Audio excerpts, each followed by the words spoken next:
Hey there, fellow explorer. Ready for a deep dive into some seriously intriguing stuff? Today, we're trekking into the shadowed forests of the Pacific Northwest, hot on the trail of a cryptid that's both fascinating and freaky. Oh, the Cowman. The Cowman. Yeah, it's always captivating to see how these regional cryptids capture our imagination. What have you dug up for us today? We've got a juicy combo of sources, a fictional excerpt that throws us right into a chilling encounter, and an image that'll definitely stick with you. And the thing is, it's not just about a monster lurking in the woods. It's about that primal feeling we get when we venture into the unknown and that urge to explain the unexplainable. Kind of like our fascination with, say, the Jersey Devil or even Mothman. Precisely. There's a reason these stories endure, and it goes way beyond just wanting to be spooked. I'm curious, though, what's the specific narrative we're diving into? Okay, so picture this. We're following the story of Joanna Jo Myers, a nature writer who's all about responsible exploration. Think leave no trace ethics, meticulous planning, that kind of thing. She's our guide through this fictional world, and she's heading deep into Washington State near the Vance Creek Bridge and the Ravens Hollow Path. Wait, the Vance Creek Bridge? Isn't that an actual place? Yeah. I seem to recall it being this massive abandoned wooden railroad bridge, kind of a magnet for photographers, and, well, those drawn to the more eerie side of nature. That's the one. So already we've got this blend of reality and folklore, which really gets under your skin, right? Absolutely. So? That grounding in a real location adds an extra layer of what if to the story. It makes you question, could something actually be lurking out there? Exactly. So back to Jo. She's super prepared, even carries bear spray. Always smart in those woods. Oh, yeah? But even with all that, as she gets deeper into the forest, things get, well, a little too quiet. Ah, that sudden shift in the atmosphere. It's a classic technique in storytelling, using sensory details to build suspense. Yeah. You know, like the air growing heavier, the sunlight filtering through the trees in a way that feels almost oppressive. It's like the woods themselves are holding their breath, waiting for something to happen. And then she finds these huge tracks, definitely not from a bear. I mean, have you ever seen a bear print that looks like it belongs to a creature walking upright? That's where our minds start to fill in the blanks, don't they?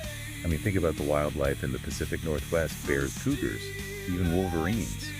In the right conditions, their tracks could easily be mistaken for something more bizarre. Especially if you've already got the Cowman legend swirling around in your head. The book describes these tracks as almost humanoid, but with these long, distinct claw marks, way too big for any animal in the area. The power of suggestion. It reminds me of pareidolia. You know, that phenomenon where we see patterns or faces in random things? Think about those times you've seen a face in a cloud or a figure in the shadows. Our brains are wired to find patterns, even if they aren't really there. So you're saying that maybe some of these Cowman sightings could be explained by people misinterpreting things they see, especially when they're already primed to believe? It's definitely a possibility. But even if it's just our minds playing tricks on us, it's fascinating how those perceptions shape our experiences in the wild. It's like that feeling of being watched or the sudden chill down your spine when you're alone in the woods. Okay, so we've got the creepy setting, the unsettling silence, and these mysterious tracks, but here's where it gets really intense. Jo comes face to face with the Cowman himself. Oh, this is where it gets good. So what's the Cowman like in this story? What kind of image are we dealing with here? Well, it's not your friendly neighborhood dairy cow, that's for sure. The book describes this thing as being 7 feet tall with this twisted, almost humanoid body covered in matted fur. And the eyes, they're the worst part. Oh, yeah. Glowing red like burning coals. It's interesting how these cryptids often tap into our deepest fears, isn't it? Yeah. The Cowman, it's a grotesque blending of the familiar cow with a completely alien.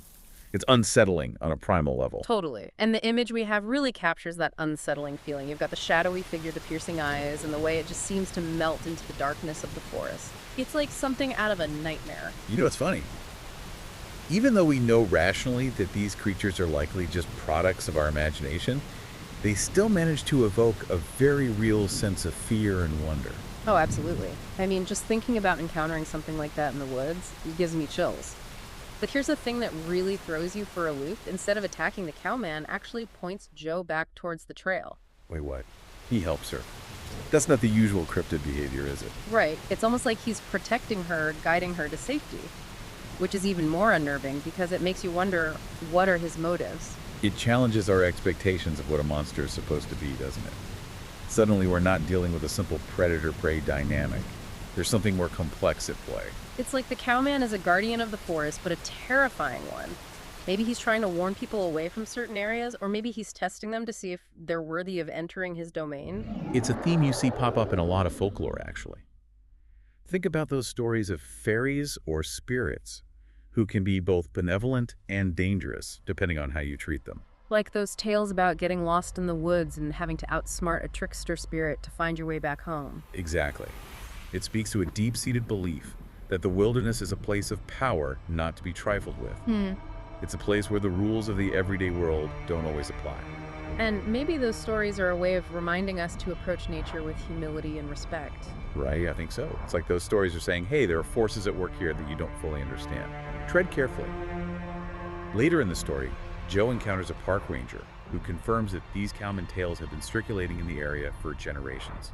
And this is where the whole concept of folklore gets really interesting. It's not just about entertainment. It's a way of transmitting knowledge and preserving cultural memory.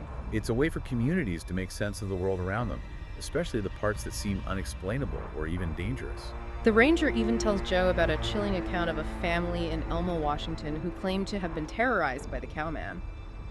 They describe similar glowing red eyes and that same unsettling feeling of being watched. You know, it makes you wonder about the psychology behind these shared experiences. Is it just coincidence, or is there something about certain locations that lends itself to these kinds of encounters? Or could it be that these stories passed down through generations actually shape the way people perceive the world around them? Like if you grow up hearing about the Cowman, you're more likely to interpret any strange noise or shadow in the woods as a sign of his presence. It's fascinating, isn't it? How these stories, even if they're not real in the literal sense, can influence our beliefs and behaviors. It's like those stories about leaving gifts or offerings for cryptids. People are acting on a belief regardless of whether there's any concrete evidence to support it. That's an excellent point. It blurs the line between folklore and actual lived experience. Are those offerings just a gesture of goodwill, a way of showing respect to the unknown? Or is there a deeper psychological need to appease something we fear, something we don't fully understand?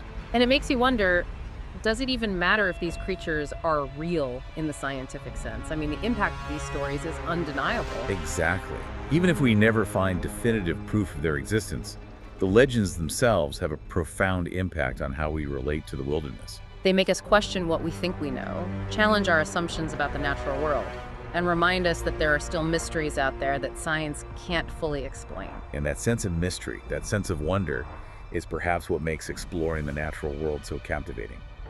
So at the end of the story, Joe writes an article about hiking safety, but only hints at her experience with the Cowman. Yeah, she starts to see him as a symbol of the untamed wilderness, a reminder that we're not always in control when we venture into those spaces. It's a powerful shift in perspective, isn't it? From seeing nature as something to be conquered or controlled, to recognizing its inherent power and mystery. Yeah, it really makes you think about the stories we tell about the wilderness and how they shape our understanding of our place within it. So we've got this fictional account, these chilling images, and these real-life legends passed down through generations. But the question that keeps coming back is the Cowman real? The million-dollar question. And while I can't offer definitive proof one way or the other, I think the more compelling question is, what does the Cowman represent, even if he exists only in our collective imagination? You're right. It's not just about whether there's a flesh and blood creature lurking out there. It's about what this figure says about us, about our hopes and fears, and our relationship with the unknown. Exactly. The Cowman, he embodies those aspects of nature that we can't fully grasp, the parts that remain wild and unpredictable, even in our age of scientific advancement and technological mastery. He's a symbol of the wilderness's power, both beautiful and terrifying. It's like he's reminding us that we're not the only players in this game, that there are forces out there beyond our comprehension.